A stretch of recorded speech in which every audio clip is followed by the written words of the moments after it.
నమస్కారం, welcome to Sasha TV news. ముందుగా headlines. జిల్లా సమగ్ర అభివృద్ధికి శాయశక్తుల కృషి చేస్తానని పేర్కొన్న నూతన జిల్లా కలెక్టర్ రాజకుమారి గనియా. పర్యావరణ పరిరక్షణలో భాగంగా పట్టణ శివారులో మొక్కలు నాటిన ఐఎంఏ ఉమెన్స్ డాక్టర్స్ వింగ్ వైద్యులు. మహానేత డాక్టర్ వైఎస్ఆర్ జయంతిని పురస్కరించుకుని కోటేష్ చిత్రాంజలి. నంద్యాల పట్టణంలో వైభవంగా శ్రీ గంగా భవాని అమ్మవారికి భక్తులు పెద్ద ఎత్తున బోనాల సమర్పణ.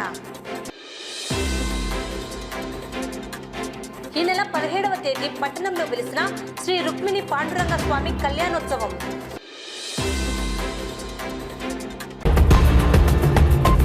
జిల్లా సమగ్ర అభివృద్ధికి శాయశక్తుల కృషి చేస్తానని, ప్రభుత్వ సంక్షేమ అభివృద్ధి పథకాలను సమర్థవంతంగా అమలు చేసి జిల్లా అభివృద్ధికి అధికారులు తోడ్పాటు అందించాలని నూతన జిల్లా కలెక్టర్గా పదవి బాధ్యతలు స్వీకరించిన రాజకుమారి గనియా పేర్కొన్నారు. ఆదివారం ఉదయం 11:30 గంటలకు కలెక్టరేట్కు చేరుకున్న నూతన జిల్లా కలెక్టర్కు వేద పండితులు పూర్ణ కుంభంతో స్వాగతం పలికారు.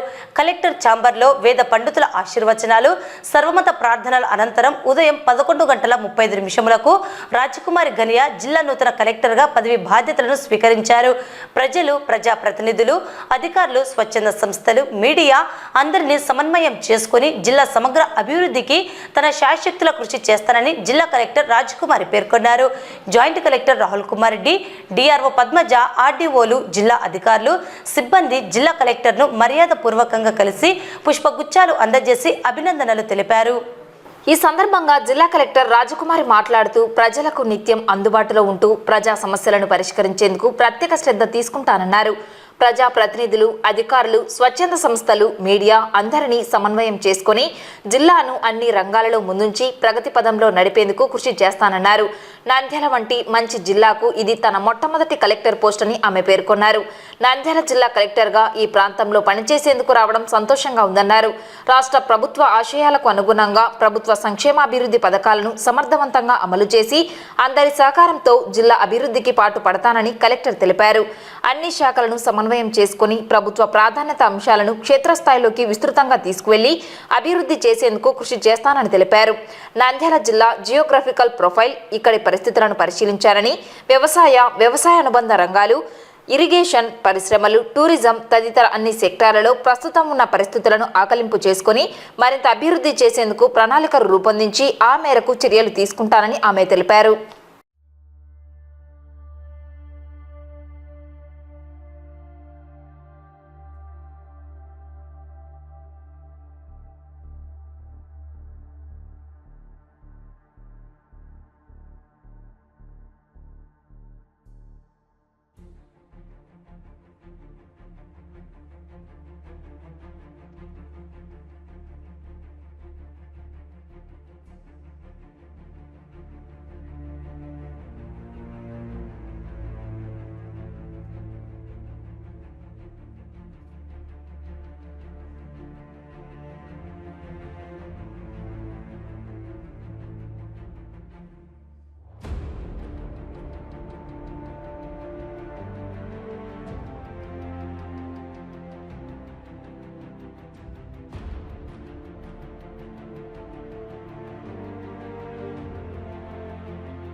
అందరికీ నమస్కారం. ముందుగా రాష్ట్ర ప్రభుత్వానికి, గౌరవ ముఖ్యమంత్రి గారికి, నంద్యాల జిల్లా కలెక్టర్గా నన్ను నియమించినందుకు ధన్యవాదాలు తెలుపుతూ ఉన్నాను. ఒక మంచి జిల్లాకి నేను రావడం, మొట్టమొదటిసారి ఈ ప్రాంతంలో పనిచేసే అవకాశం ఇవ్వడం చాలా సంతోషంగా ఉంది. ఇక్కడ ఉన్న ప్రజలు, ప్రజాప్రతినిధులు, అధికారులు, మీడియా మిత్రులు, NGOs అందరినీ సమన్వయపరుచుకుంటూ జిల్లాని ప్రగతి పదాన నడిపించడానికి నా శాయశక్తిలా నేను కృషి చేస్తాను. ప్రభుత్వ ప్రాధాన్యత అంశాలు ఏమున్నాయో అవి క్షేత్రస్థాయి వరకు తీసుకువెళ్ళి అన్ని శాఖల్ని సమన్వయపరిచి పర్యావరణ పరిరక్షణలో భాగంగా నంద్యాల పట్టణ శివారు ప్రాంతాలలో ఆదివారం IMA ఉమెన్స్ వింగ్ వైద్యులు కల్పనారెడ్డి ఆధ్వర్యంలో డాక్టర్ వసుధాదేవి, డాక్టర్ హరిత, డాక్టర్ సౌజన్య, డాక్టర్ హరిత తదితర వైద్యులు పాల్గొని మొక్కలు నాటే కార్యక్రమాన్ని నిర్వహించారు. ఈ సందర్భంగా డాక్టర్ కల్పనారెడ్డి మాట్లాడుతూ ప్రకృతిని పరిరక్షించే కార్యక్రమంలో భాగంగా IMA ఉమెన్స్ డాక్టర్స్ వింగ్ ఆధ్వర్యంలో మొక్కలు నాటే కార్యక్రమాన్ని నిర్వహించడం సంతోషంగా ఉందన్నారు. IMA ఉమెన్స్ డాక్టర్స్ వింగ్ ఆధ్వర్యంలో అనేక సేవా కార్యక్రమాలను చేపట్టడం జరిగిందన్నారు. తమలాగే మరికొన్ని సేవా సంస్థలు ముందుకు వచ్చి సమాజహిత సేవా కార్యక్రమాలను చేపట్టాలని పిలుపునిచ్చారు. గత వేసవిలో ఎండ తీవ్రత అధికంగా ఉన్నదని మొక్కలను నాటి తమ వంతు పర్యావరణ పరిరక్షణ చేయడం సంతోషంగా ఉందన్నారు. IMA సీనియర్ వైద్యుల ప్రోత్సాహం, మున్సిపల్ కమిషనర్ సహకారం అందించారని వారికి ప్రత్యేక అభినందనలు తెలిపారు. అందరికీ నమస్కారం. ఈరోజు మా IMA డాక్టర్స్ మహిళా విభాగము ఈ పెద్ద కార్యక్రమాన్ని తీసుకొని దాన్ని ఇంత బాగా చేస్తున్నందుకు చాలా సంతోషంగా ఉంది. ఈసారి Nandyal hottest place in India లాగా అయిపోయింది. కాబట్టి నిజంగా ఇది చాలా అవసరమైన పని. సరదా కోసం మాత్రం ఖచ్చితంగా కాదు. వీటిని నాటడం, తర్వాత బతికించుకోవడం మా ముందు ఉన్న ఇప్పుడున్న ఒక పెద్ద టాస్క్. బట్ సమాజంలో ఉండే వాళ్ళందరూ, పిల్లలు, స్కూల్స్, టీచర్స్, ఫ్యామిలీలో కూడా అందరూ తలా ఒక్కో మనిషి ఒక 3 చెట్లు నాటి వాటిని పెద్దగా అయ్యే చెట్లు నాటి బతికించుకోగలిగితే మన నంద్యాలని మనం ఖచ్చితంగా మార్చుకోగలుగుతాము. చెట్లు నాటే ప్రోగ్రాం చేద్దామని అనిపించింది. దానికి అనిపించడానికి కారణం పోయిన సంవత్సరం మనం అందరం ఫేస్ చేసిన విపరీతమైన వేడి, వేసవి. అది చూసినప్పుడు కొంచెం చెట్లు నాటి కొంచెం ఈ ప్రోగ్రామ్ని కూడా మనం ముందుకు తీసుకెళ్దామనే ఆలోచన వచ్చి దీనికి వచ్చాము. దానికి కానీ కమిషనర్ గారిని అప్రోచ్ అయ్యి మేము హెల్ప్ అడిగినప్పుడు ఆయన ఇమ్మీడియట్గా తప్పకుండా చేయండి మేడం, మా వంతు మేము సహకారం చేస్తామని చెప్పేసి ఆయన వెంటనే పంపించి గుంతలు తీయించడము, తర్వాత వాటర్ ట్యాంకర్స్ పంపించడము, రకరకాల హెల్ప్ ఆయన చేశారు. ఆయన ప్రోద్బలం చేశారు. ఇక్కడ ఈ రోజు ఈ పెద్ద చెరువు కట్ట ఈ వాటర్ స్టోరేజ్ ట్యాంక్ దగ్గర ఇక్కడ చెస్బే కాలనీలో మేము చెట్లు నాటుతున్నాము. దానికి కారణం ఇక్కడ ఉన్న వాకర్స్ అసోసియేషన్ వాళ్ళు చాలా బాగా ఈ చెట్లను పెట్టి పెంచడము, వాళ్ళు చాలా అంటే వాలంటరీగా ముందుకు తీసుకెళ్లి మా చెట్లు పెంచుకోవాలా, మా ట్రాక్ బాగా డెవలప్ చేసుకోవాలా, మేము పెంచుకుంటాం మేడం, మేము వాటర్ ఫెసిలిటీ మేము ప్రొవైడ్ చేసుకుంటాం, మీరు వచ్చి చెట్లు నాటండి, మేము చూసుకుంటాము అని చెప్పి వాళ్ళు రావడము చూస్తే నంద్యాలలో ఇట్లాంటి అసోసియేషన్స్ ఇంకొక 3-4 గానే ఏర్పడితే ఒక 3-4 ఏరియాస్ ఇంకా కూడా ఈ రకంగా డెవలప్ అయితే చాలా బాగుంటుందేమో అనిపించింది. మేము నాటిన 4 చెట్లతోనే మొత్తం నంద్యాలంతా పచ్చగా అయిపోతుంది అనుకోవట్లేదు. కానీ మేము చేసే ఈ ప్రోగ్రాం వల్ల నలుగురు చూసి మనము నాటుదామని అనుకోవడం, కొన్ని నాటకమైన ఉండే చెట్టుని బతికించుకుందామని అనుకోవడం, చెట్టు ఉంటే పచ్చగా ఉంటుంది కదా, చల్లగా ఉంటుంది కదా అని అనుకోవడం. సో ఈ అవేర్నెస్ కలగజేయడం ఈ ప్రోగ్రామ్ యొక్క ఉద్దేశం. ఈరోజు ఈ చెట్లు నాటే కార్యక్రమం మేము చేస్తున్నందుకు చాలా సంతోషంగా ఉంది. దీని ముఖ్య ఉద్దేశము నలుగురిని ఎంకరేజ్ చేయడము. చెట్లు ఎంత ఇంపార్టెంట్, ఆక్సిజన్ మనకి ఇచ్చే చెట్లని మనం కాపాడుకోవాలి. పోయిన సమ్మర్లో మనం గమనించినట్లు ఉష్ణోగ్రత ఎక్కువగా ఉండడానికి కారణం చెట్లు సంఖ్య సరిగ్గా లేకపోవడము. కాబట్టి ప్రతి ఒక్కరూ బాధ్యతగా తీసుకొని చెట్లు నాటడమే కాదు, ఏదో చెట్టు నాటాము అన్నట్లు కాకుండా దాన్ని బతికేలాగా మట్టి, నీరు సరిపడా ఉండేటట్లు చూసుకొని ఆ చెట్టు ఎదుగుదలకి కూడా చూసుకుంటే మంచిది. 1, 2, 3 మనిషి ఫ్యామిలీలో 1, 2, 3 పెద్ద చెట్లు, చిన్న చిన్న ఆర్నమెంటల్ చెట్లు కాకుండా పెద్ద చెట్లు, ఆక్సిజన్ నీడ ఇచ్చే చెట్లు నాటడం వల్ల మన ఉష్ణోగ్రత, కాలుష్యము తగ్గే అవకాశం ఉంటుంది. ఈ mini tank walkers association form అయ్యి ఆల్మోస్ట్ 1 year అవుతుంది. ఇప్పటికి స్టార్టింగ్ ఇక్కడ మేము ఒక 10 మందితో వాకింగ్ స్టార్ట్ చేసినాం. ఇక్కడ తర్వాత చూసిన తర్వాత దీన్ని డెవలప్ చేయాలనే ఉద్దేశంతో అందరం కలిసి డెవలప్ చేసిన తర్వాత చెట్లు నాటి మేము స్వయంగా వాలంటరీగా కలెక్ట్ చేసే అమౌంట్ దగ్గర 2 lakhs అమౌంట్ కలెక్ట్ చేసిన తర్వాత చెట్ల కోసమే మేము దగ్గర 1 lakh ఖర్చు పెట్టాము. తర్వాత సమ్మర్లో ఇక్కడ చెట్లు ఇలా బతకాలంటే మా వాళ్ళు చేసిన కృషి చాలా ఎక్కువ. ఎందుకంటే వాటర్ లేకుండా చెట్లు బ్రతకడం అంటే సమ్మర్లో చాలా కష్టం. ఎందుకంటే మీ అందరికీ తెలుసు సమ్మర్ ఎంత మ్యాక్సిమం రీచ్ అయిందంటే టెంపరేచరు, అసలు చెట్లు బతుకుతాయా లేదన్న డౌట్ మాకున్నది. అలాంటప్పుడు మేము ట్యాంకర్స్, ముఖ్యంగా ఎస్పైరెడ్డి కూతురు సుజలమ్మ మేడంని అడిగినప్పుడు, రిక్వెస్ట్ చేసినప్పుడు ఆమె వీక్లీ ట్వైస్ 2 ట్యాంకర్లు పంపించేది. మళ్ళీ మన మున్సిపల్ కమిషనర్ అడిగినప్పుడు ఆయన కూడా 2 ట్యాంకర్లు పంపించేవాడు. అలాగా ఈ చెట్లు మేము బ్రతికించుకున్నాము. ఎందుకంటే మనం కంపల్సరీ దినచర్యలో వాకింగ్ అనేది కంపల్సరీ అయిపోయింది. మనం రోజు చూస్తుంటే మనం కూర్చోవడం, తినడము, పడుకోవడమే తప్ప వేరే అలవాటు లేవు. అంటే కనీసం ఒక 1 అవర్ వాకింగ్ చేస్తే ఆరోగ్యం బాగుంటుందనే ఉద్దేశంతో మేము ఈ యొక్క ఇది స్టార్ట్ చేసినాము. దానికి తోడు మన మేడం డాక్టర్స్ అసోసియేషన్ వాళ్ళు మాట్లాడి మేము విధంగా ప్రోగ్రామ్ చేసినాం సార్. ఇక్కడ ఆల్మోస్ట్ కమిషన్ అడిగినప్పుడు ఇక్కడ చెట్లు బయట ఎక్కడ వేసినా అంటే పెరగటం లేదు, వాటర్ లేక. బట్ నంద్యాల వాకర్స్ అసోసియేషన్ వాళ్ళు బాగా చేసినట్టే అప్పటికి అక్కడ చేస్తే గ్రోత్ ఉంటుంది, మీకు కూడా మంచి పేరు వస్తున్న ఉద్దేశంతో వాళ్ళకి సజెషన్ బట్టి వాళ్ళు వచ్చి మమ్మల్ని కాంటాక్ట్ అవ్వటం వల్ల వచ్చి చెట్లు నాడుతున్నారు. చాలా ఈ doctors association, lady doctors association అందరికీ కృతజ్ఞతలు. మహానేత డాక్టర్ వైఎస్ఆర్ జయంతిని పురస్కరించుకొని నంద్యాలకు చెందిన ప్రముఖ చిత్రకారుడు చింతలపల్లె కోటేష్ రాజన్నపై ఉన్న అపారమైన అభిమానంతో తన చిత్రాల ద్వారా చిత్రాంజలి ఘటించారు. కోటేష్ గీచిన చిత్రాలలో జీవకళ ఉట్టిపడుతున్నది. డాక్టర్ వైఎస్ఆర్ చిన్ననాటి నుండి రాజకీయ ప్రస్థానం వరకు చిత్రాల ద్వారా తెలియజేశారు. భౌతికంగా డాక్టర్ వైఎస్ఆర్ లేకపోయినా వారు ప్రవేశపెట్టిన అనేక బృహత్తర పథకాలు ప్రజల హృదయాల్లో నిలిచాయని, జీవితాలకు మంచి చేస్తున్నాయని కోటేష్ పేర్కొన్నారు. ఆంధ్ర రాష్ట్ర ప్రజల ఆరాధ్య దైవంగా ఆయన అభిమానిగా రాజన్నపై ఎన్నో రకాల చిత్రాలను వినూత్నంగా గీచారని తెలిపారు.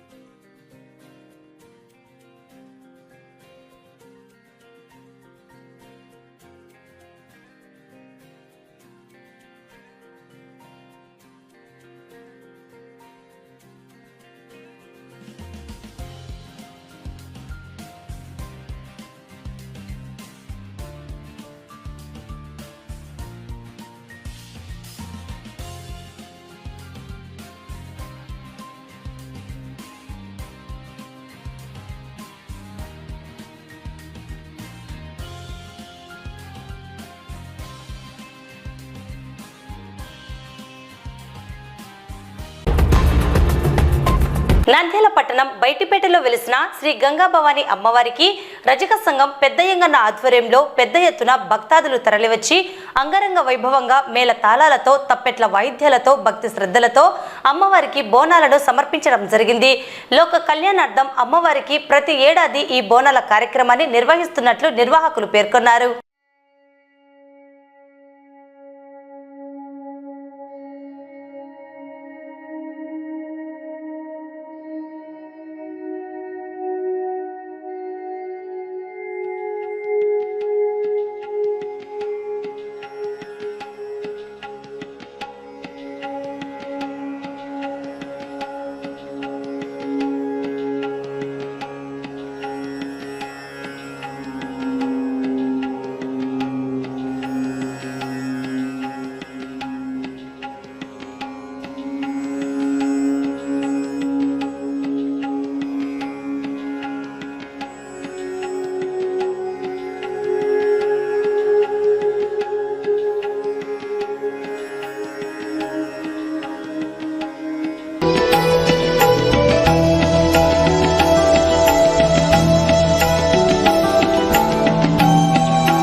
పట్టణం రంగరాజు వీధిలో వెలిసిన శ్రీ రుక్మిణి పాండురంగ స్వామి దేవాలయంలో ఈ నెల 17వ తేదీ స్వామి అమ్మవార్ల కళ్యాణోత్సవం అంగరంగ వైభవంగా నిర్వహించడం జరుగుతుందని, ఈ కళ్యాణానికి భక్తాదులు తరలి రావాలని ఆలయ కార్యనిర్వహణ అధ్యక్షుడు షణ్ముఖరావు, పురుషోత్తమరావు, చంద్రశేఖరరావు, మధుసూదన్ రావు, పులిందర్ రావు సభ్యులు కోరడం జరిగింది.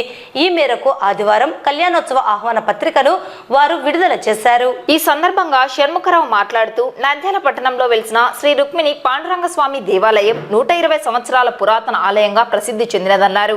స్వామి అమ్మవార్ల కళ్యాణోత్సవం అంగరంగ వైభవంగా నిర్వహించడం జరుగుతుందని, ఈ కార్యక్రమానికి భక్తాదులు పాల్గొని స్వామి అమ్మవారి కృపకు పాత్రులు కావాలని కోరారు.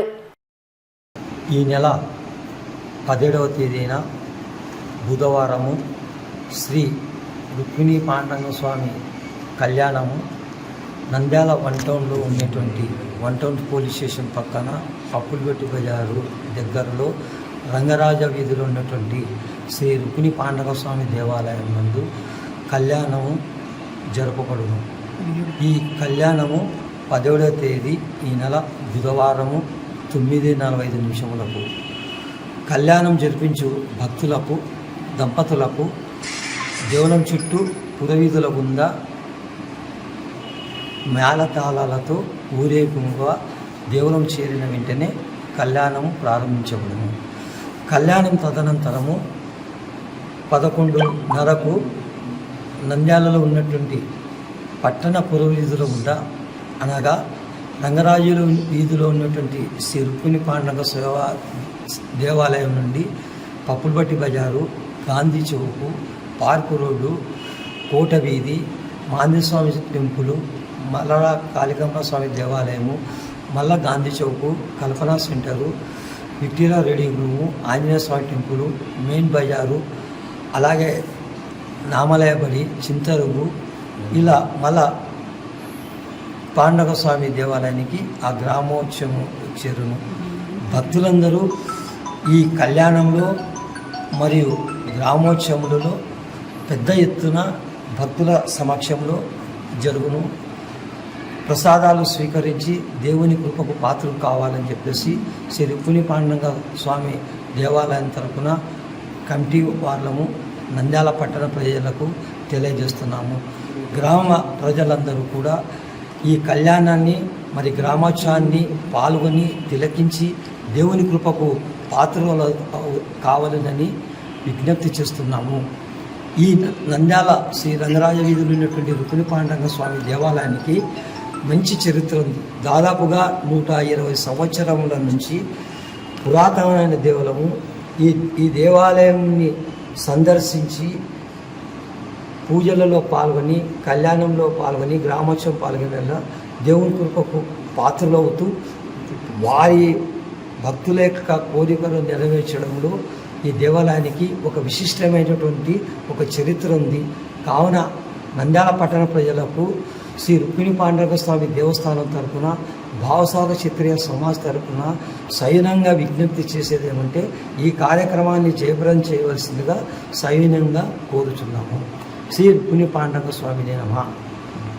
రంగరాజు వీధి నందు అతి పురాతనమైన దేవస్థానము శ్రీ రుక్మిణి పాండురంగ స్వామి దేవస్థానము. ఈ దేవస్థానంలో ప్రతి ఏటా తొలి ఏకాదశి నాడు శ్రీ రుక్మిణి పాండురంగ స్వామి వారి కళ్యాణము జరుగుతుంది. అదేవిధంగా ఈ సంవత్సరము 17/7/2024 బుధవారము ఉదయము 9:45 సింహలగ్నము నందు శ్రీ రుక్మిణి పాండురంగ స్వామి కళ్యాణము జరుగుతుంది. ఈ కళ్యాణమునకు ప్రతి ఒక్కరూ ఈ కళ్యాణములో పాల్గొనవలసిందిగా మనవి చేస్తున్నాము. వార్తలు ముగించే ముందు ముఖ్యాంశాలు మరోసారి. జిల్లా సమగ్ర అభివృద్ధికి శాయశక్తుల కృషి చేస్తానని పేర్కొన్న నూతన జిల్లా కలెక్టర్ రాజకుమారి గనియా. పర్యావరణ పరిరక్షణలో భాగంగా పట్టణ శివారులో మొక్కలు నాటిన ఐఎంఏ ఉమెన్స్ డాక్టర్స్ వింగ్ వైద్యులు. మహానేత డాక్టర్ వైఎస్ఆర్ జయంతిని పురస్కరించుకుని కోటేష్ చిత్రాంజలి. నంద్యాల పట్టణంలో వైభవంగా శ్రీ గంగా భవాని అమ్మవారికి భక్తులు పెద్ద ఎత్తున బోనాల సమర్పణ. ఈ నెల 17వ తేదీ పట్టణంలో వెలిసిన శ్రీ రుక్మిణి పాండురంగ స్వామి కళ్యాణోత్సవం. ఈ వార్తలు ఇంతటితో సమాప్తం. నమస్కారం.